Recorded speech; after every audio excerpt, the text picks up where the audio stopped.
በአርሴናል የቀኝ መስመር ላይ እንደ ተዋጊ ቆሞ ከእግር ኳስ አፈታሪኮች ጋር የተጋፋ ሰው ነበር። በሚሊዮኖች የሚቆጠር ገንዘብ አገኘ፣ ዋንጫዎችን አነሳ።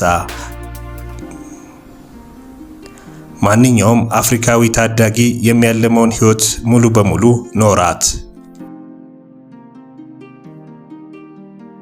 ነገር ግን አንድ አስከፊ የትዳር ፍቺ ዓለሙን ወደ ባዶነት ቀየረው። ንብረቱ ተሟጦ መጠለያ አጣ። ከነፍሱ በላይ ከሚወዳቸው ከ3 ልጆቹ ጋር ተለያየ። ይህ የኢማኑኤል ኢቦዬ ልብ ሰባሪ እውነተኛና እጅግ አስተማሪ ታሪክ ነው።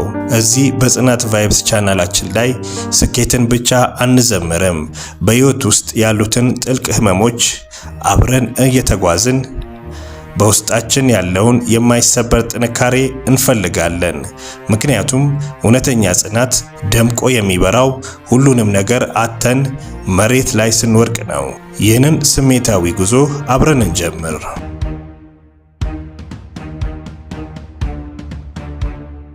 ሰኔ 4 ቀን 1983 ዓ.ም በአቢጃን አይቮሪ ኮስት የተወለደው ኢማኑኤል ኢቦዬ ያደገው በትላልቅ ህልሞችና እጅግ አነስተኛ በሆኑ አቅሞች ውስጥ ነበር።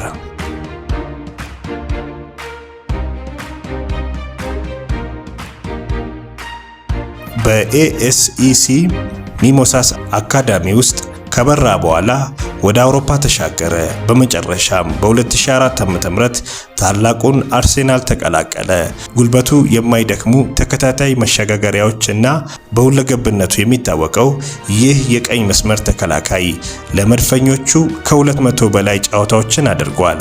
በ2006 ዓ.ም የሻምፒዮንስ ሊግ ፍጻሜ ላይ ክለቡን አድርሷል። በመቀጠልም በቱርኩ ጋላታሳራይ ባሳካቸው ስኬቶች እና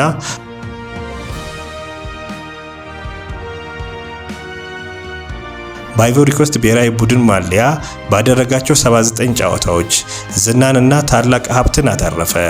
ከባለቤቱ ከአውሬሊ በርትራንድ ጋር በመሆን 3 ልጆችን ያቀፈ ውብ ቤተሰብ መሰረተ። ይህ ፍጹም የሆነ የእግር ኳስ ተጫዋቾች የስኬት ማማ ነበር። ተሰጥኦ፣ ጠንካራ ስራና በጽናት በታላቅ ክብርና ካሳ የከፈሉበት ህይወት ነበር።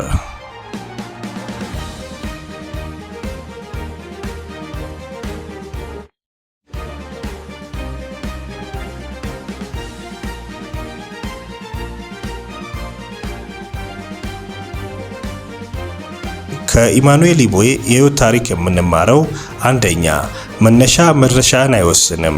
በዲሲፕሊን ኮትኮታ ያመጣውን እድል ሁሉ ተጠቀምበት።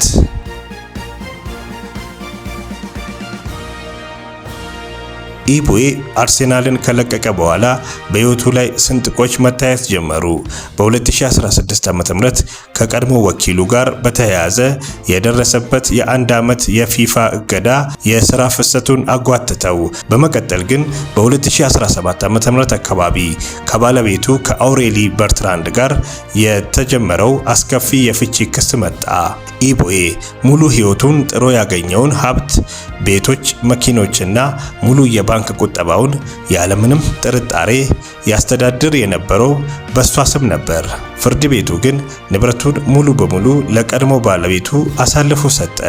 በእንግሊዝ የነበሩትን ውድ ቤቶች፣ መኪኖችና 3 ልጆቹን፣ የሴት ልጆቹን ክላራንና ማኤቫን እንዲሁም የወንድ ልጁ ማርቲሰንን ሙሉ የማሳደግ መብት እሷ ወሰደች።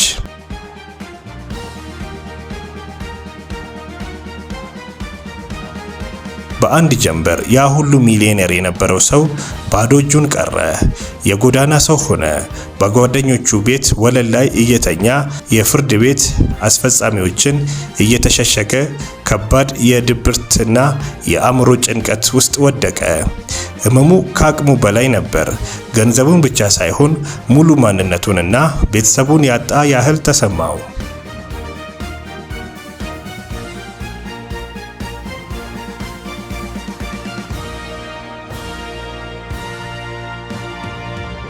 ከዚህም የተማርነው የገንዘብና የፍቅር ግንኙነቶችህን በጥበብ ጠብቅ። እምነት ውድ ነው፣ ነገር ግን በፍቅርም ሆነ በቢዝነስ ውስጥ ጥንቃቄ ከሌለ ውድቀትህ የከፋ ይሆናል። የአእምሮ ጤና እውነተኛ ጉዳይ ነው። ከመዘግየቱ በፊት እርዳታ ፈልግ።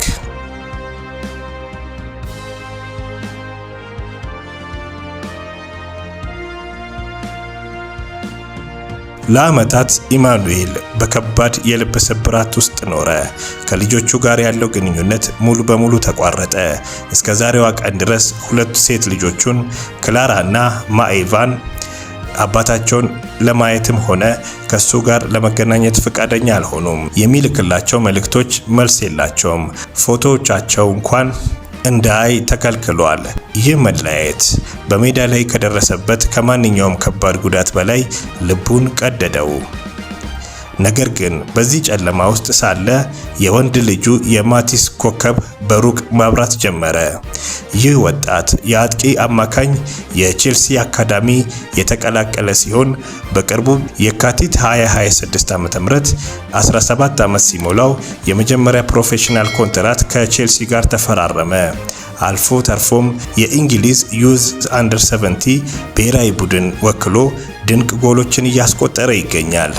ኢቦኤ ይህንን ስኬት በኩራትና በሐዘን ሆኖ ከሩቅ ነው የሚከታተለው። ልጁ ውሉን ሲፈርም በቦታው አልነበረም።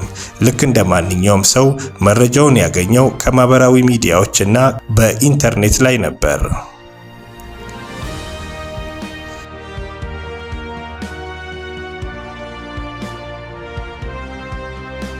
ቤተሰብ ትልቅ ሀብት ነው። ዝናም ሆነ ገንዘብ ከልጆች ጋር ያለውን ትስስር ሊተካ አይችልም። አንዲት የተሳሳተች ውሳኔ የዓመታትን ርቀት ትፈጥራለች።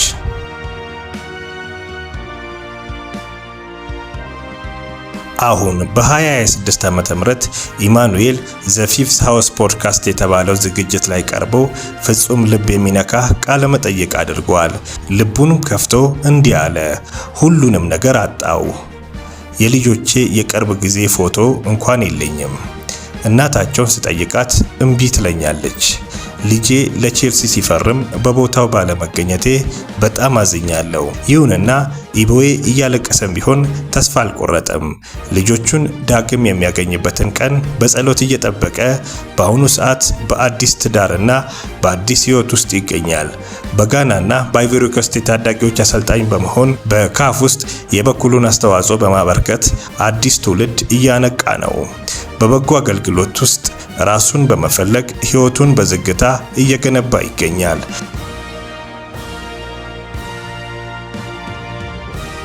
ይህም ሕይወት መሬት ላይ ብትጥልህም እውነተኛ ጽናት ካለ ዳግም መነሳት እንደምትችል ማረጋገጫ ነው።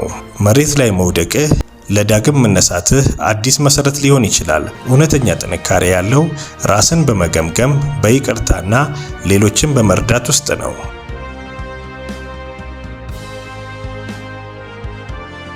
የኢማኑኤል ኢቦኤ ታሪክ ትልቅ ማስታወሻ ነው። በሜዳ ላይ የምታገኘው ስኬት ከሜዳ ውጪ ላለው ሕይወት ዋስትና አይሆንም። ፍቺ፣ ንብረት ማጣትና የጎዳና ላይ ፈተናዎች ማንም ደርሶበት የማያውቅ ፈተና ውስጥ ከተቱት።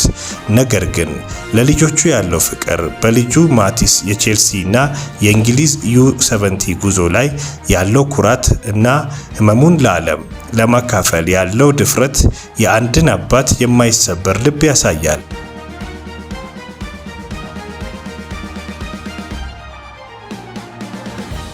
ለናንተ ለተመልካቾቻችን ሕይወታችሁን በጠንካራ መሰረት ላይ ገንቡ። በገንዘብ በፍቅርና በቤተሰብ ምርጫችሁ ላይ ጥንቁቅ ሁኑ። ጊዜያዊ ጨለማ በውስጣችሁ ያለውን ብርሃን እንዲያጠፋው አትፍቀዱ። እናንተስ ከውድቀት የተነሳችሁበትን የራሳችሁን ታሪክ ካላችሁ በኮመንት ላይ አጋሩን።